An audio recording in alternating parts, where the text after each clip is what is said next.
gentleman from Pennsylvania, Mr. Joyce. Thank you, Chairman, for allowing me to waive on to this hearing today. And thank you, Secretary Raimondo, for coming back to the Hill to testify again. Secretary Raimondo, both you and Assistant Secretary Davidson have testified before various congressional committees that you are deferring to the states in the administration of the BEAD program and not forcing states to rate regulate.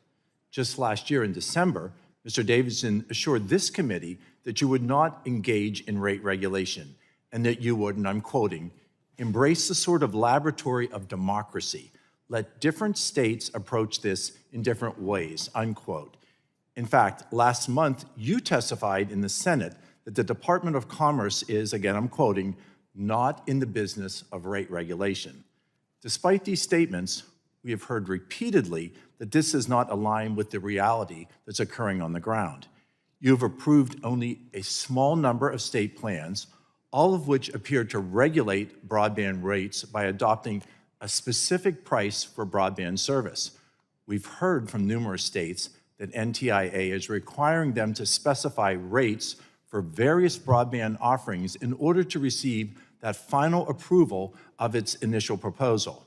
Multiple broadband offices have told us that the pressure from NTIA is real and that the threat of losing funds was too great not to give in to these demands.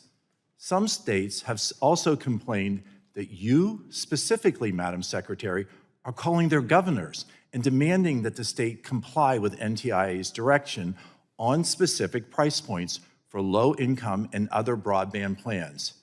You said to Senator Kennedy just last month that you're, quote, pretty hands-off on this, unquote. Congress never envisioned NTIA circumventing the explicit prohibition on rate regulation by implicitly conditioning NTI approval of these plans on such regulation. I'm very troubled by these developments, especially in light of your and Mr. Davidson's prior sworn testimony to this committee that the NTIA was not engaging in such pressure tactics, which are prohibited by the IIJA. So I'm going to ask you once again, will you assure me and this committee that you and your staff, number one, cease these pressure tactics, number two, approve state plans that do not set a specific price for low-cost broadband plan or for certain service tiers, such as symmetrical gigabyte service, and third and finally, you will reject state BEAD plans that propose to mandate such price regulations. So I will again testify and promise to you we are not engaged in rate regulation. The statute is crystal clear. Every state must provide a low-cost option. I did not write the statute. I will implement the statute. The statute is crystal clear. That is referenced throughout the statute. By the way, you referenced Senator Kennedy. His plan has already been approved. Louisiana's been approved, no problem. I think we're up to almost 20 states that have been approved. We are not slowing this down.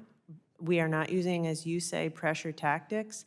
But the truth of it is, as I have said numerous times today, the internet is not a luxury. It is a necessity. And every state is free to decide what is low cost. How much does it cost to lay fiber over a mountain range or in a rural area? It'll cost more. I'm not going to tell them, $20 a month or you're not going to get your money. But I am going to hold their feet to the fire to make sure they follow the statute and have a low-cost plan. Are you calling specific governors, asking them that their states comply with NTIA's direction on specific price points? No, but I'm doing my job. A lot of these governors are dragging their feet, and I'm saying, we want to get this money out quickly.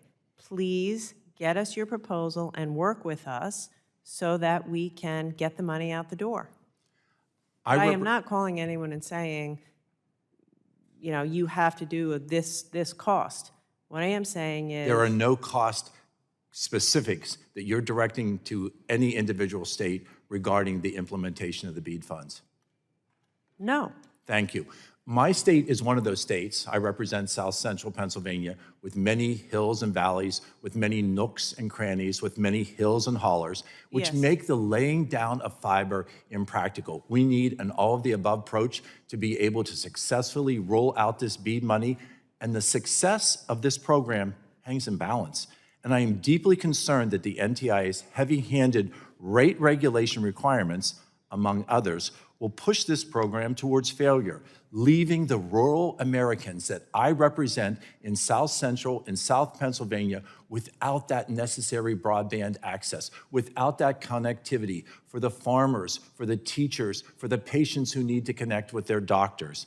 I fear that the concerns of what we have discussed here today have not been adequately answered without that firm commitment that there will not be heavy-handedness directed towards those who are trying to comply, who are trying to utilize this BEAD money successfully in areas throughout America. Thank you, Mr. Chairman. My time has expired, and I yield back. Thank you. I thank the gentleman. I thank the Secretary for being here.